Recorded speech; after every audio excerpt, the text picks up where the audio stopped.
বাজারে পালং শাক উঠবে আর আমি পালং পনির বানাবো না, এটা কি হয়? তো পালং শাক দিয়ে পালং পনির বানানোর জন্য প্রথমেই নিয়ে নিয়েছি পালং শাক, ধুয়ে পরিষ্কার করে কাটতে হবে না। তারপর দিয়ে দিচ্ছি চুলায় পানি। পানিটা উতরে উঠলে তখন আমি আস্ত পালং শাকগুলা দিয়ে আর একটু কয়েক টুকরা কাঁচামরিচ দিয়ে ঢেকে রাখবো। এটা 1 থেকে 2 মিনিট ঢেকে রাখলেই হবে, এর চেয়ে বেশি সময় লাগবে না। জাস্ট ভাপিয়ে নিয়ে আর কি, এটাকে কিন্তু সিদ্ধ করা লাগবে না, এটা রান্না হবে পরে। তারপরে এটাকে নামিয়ে আমি একদম ঠান্ডা পানিতে ঢেলে রাখবো। ঠান্ডা পানি বলতে ফ্রিজের ঠান্ডা পানি, না থাকলে বরফ দিয়ে পানিটাকে ভালো মতো ঠান্ডা করে নিতে হবে। তো আমি এখন ভাপিয়ে নেওয়ার পরে এই যে আমার বরফ দেওয়া ঠান্ডা পানিটার মধ্যে পালং শাকগুলো নামিয়ে নিচ্ছি। পালং শাক আর এখানে আছে 2-3 টুকরা কাঁচামরিচ। কাঁচামরিচটা এই সময়ই দিয়ে দিবেন, কারণ আলাদা কাঁচামরিচ বাটা দেওয়ার থেকে এটা যেহেতু ব্লেন্ড করব, এখানে একবারে ব্লেন্ড হয়ে গেলেই জিনিসটা ভালো হয়। যাই হোক, এই তো কিছুক্ষণ পানিতে রেখে তারপর আমি ব্লেন্ডারে দিয়ে দিচ্ছি। আমার ব্লেন্ডার যেহেতু ছোট, তাই আমি এখানে 2 বারে ব্লেন্ড করে নিয়েছি। প্রথমে শুধু পালং শাকটা ব্লেন্ড করে নিচ্ছি, আর কিছু পালং শাক আছে ওটার সাথে কাঁচামরিচ, সিদ্ধ কাঁচামরিচগুলা আর কিছু ধনেপাতা দিয়ে ব্লেন্ড করে নিব। অবশ্যই ধনেপাতা দিবেন, কারণ এইগুলা সব মিক্সচারে টেস্টটা ভালো আসবে। এই তো প্রথমের পালং শাকগুলো ব্লেন্ড হয়ে গেছে, দেখেন এখনও কি সুন্দর সবুজ আছে। এই যে কিছু ধনেপাতা আর সেই সিদ্ধ কাঁচামরিচ দিয়ে, আর বাকি পালং শাক, সিদ্ধ পালং শাকগুলো দিয়ে আবার ব্লেন্ড করে নিচ্ছি। আমি এখানে 2 আটি পালং শাক নিয়েছিলাম আর 1 প্যাকেট কুকিং পনির নিয়েছিলাম। কুকিং পনির এখন সব জায়গায় কিনতে পাওয়া যায়, কুকিং পনিরটাই নিয়ে রান্না করতে হবে। এই তো দেখেন কি সুন্দর এখনও সবুজ আছে আমার পালং শাক ব্লেন্ড করার পরেও। এবার আমি যেহেতু কারি কুকারে রান্না করছি, কারি কুকারে দিয়ে দিচ্ছি বাটার।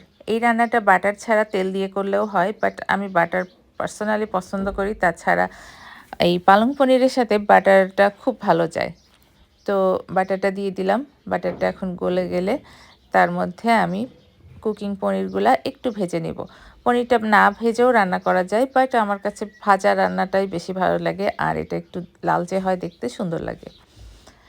ডিপে ছিল পনিরটা, এই কিছুক্ষণ নাড়াচাড়া করলেই এটা খুলে যাবে, এটা নিয়ে টেনশনের কিছু নাই। একটু হালকা লালচে করে ভেজে উঠিয়ে নিব। দেখেন একদম একটু গোলাপি ভাব এসে গেছে, লালচে লালচে হয়ে আসতেছে। এখন আমি এটা নামিয়ে পানির ভিতর রাখবো, একদম নর্মাল টেম্পারেচারের পানির মধ্যে। কুকির পনিরটা নামিয়ে এই যে পানির মধ্যে ভিজিয়ে রাখবো, আর এই পানিটা দিয়েই আমার পোড়া রান্নাটা হয়ে যাবে। এটা এখন রেখে দিব সাইডে। তারপরে সামান্য আরেকটু বাটার দিয়ে দিচ্ছি, তার মধ্যে দিয়ে দিচ্ছি আস্ত জিরা, ফোড়ন দেয়া যাকে বলে, একটু ফোড়ন দিয়ে নিচ্ছি। হালকা জিরাটা ভাজা হলে এর মধ্যে দিয়ে দিব পেঁয়াজ কুচি। এই তো পেঁয়াজ কুচি দিয়ে দিলাম। পেঁয়াজ কুচি দিয়ে এটা আরেকটু নেড়ে চেড়ে পেঁয়াজটাকে নরম করে নিব।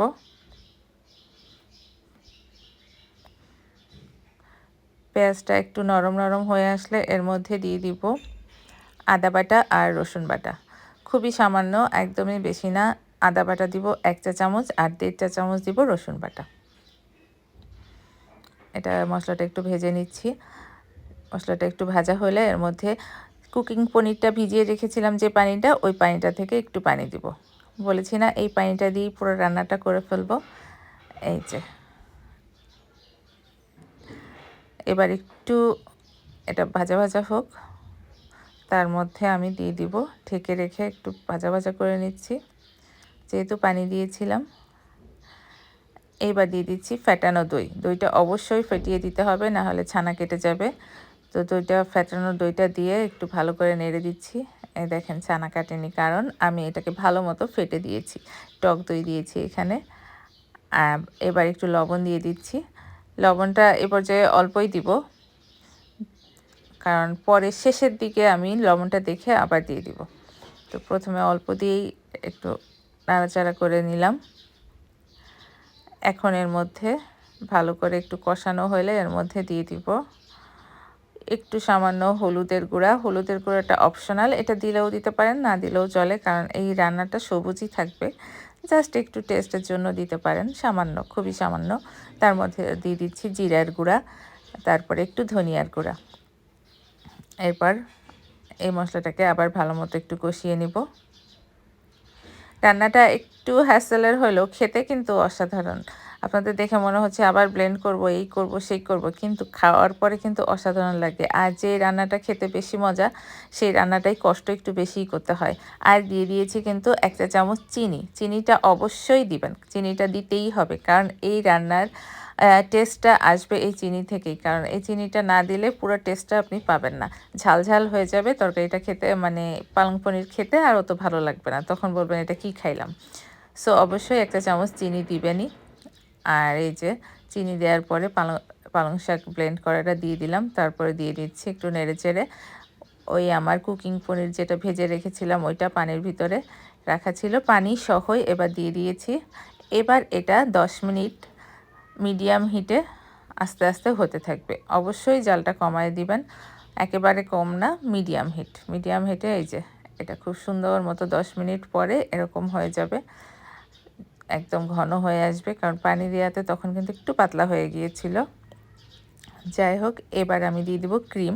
ক্রিমটা আপনারা কেনা ক্রিমও দিতে পারেন, আবার একেবারে ক্রিম না থাকলে দুধের সরটাও ফেটে দিতে পারেন। আমি অবশ্যই আমার ঘরে বানানো ক্রিম দিচ্ছি, কারণ আমার ঘরে বানানো ক্রিম খুবই ভালো হয় এবং সবাই খুব পছন্দ করে। তাছাড়া আমার ক্রিমটা আমি এমনিই খুব মজা করে খেতে পারি, সেজন্য আমার ঘরে বানানো ক্রিমটাই দিয়ে দিব। আর এই পর্যায়ে একটু লবণটা দেখে, যেহেতু একটু কম দিয়েছিলাম, এখন লবণটা ঠিক মতো দিয়ে দিচ্ছি অ্যাডজাস্ট করে। আর লবণটা দিয়ে একটু নেড়ে চেড়ে এখন আমি দিয়ে দিচ্ছি আমার ঘরে বানানো ক্রিমটাও একটু ফেটে দিচ্ছি, ভালো মতো একটু ফেটেই। এই যে ক্রিমটা এখানে একটু ফাটানোতে দলা দলা দেখা যাচ্ছে, কিন্তু এটা দলা না, এটা এখন দিয়ে দিলে সুন্দর মতো মিশে যাবে। বাসায় যদি ক্রিম বানাতে না পারেন, কেনা ক্রিমটা দিলেই হবে। আর ক্রিম না থাকলে দুধের সরটা ভালো মতো ফেটে দিবেন, তবে ক্রিমটা দিলে সবচেয়ে ভালো হয়। এই যে আমি বেশ খানিকটা ক্রিম দিয়েছি, আর 1 বাটি পরিমাণ ক্রিম দিয়ে এটাকে সুন্দর করে নাড়িয়ে দিচ্ছি। আর এখন দেখেন ক্রিমটা যাওয়ার পরে এটার কি সুন্দর একটা কালার চলে এসেছে, আর এটার টেস্টটাও খুব মজার। যারা পালং পনির কখনো খাননি তারা অবশ্যই একবার হলেও ট্রাই করে দেখবেন, বারবার খেতে ইচ্ছা করবে।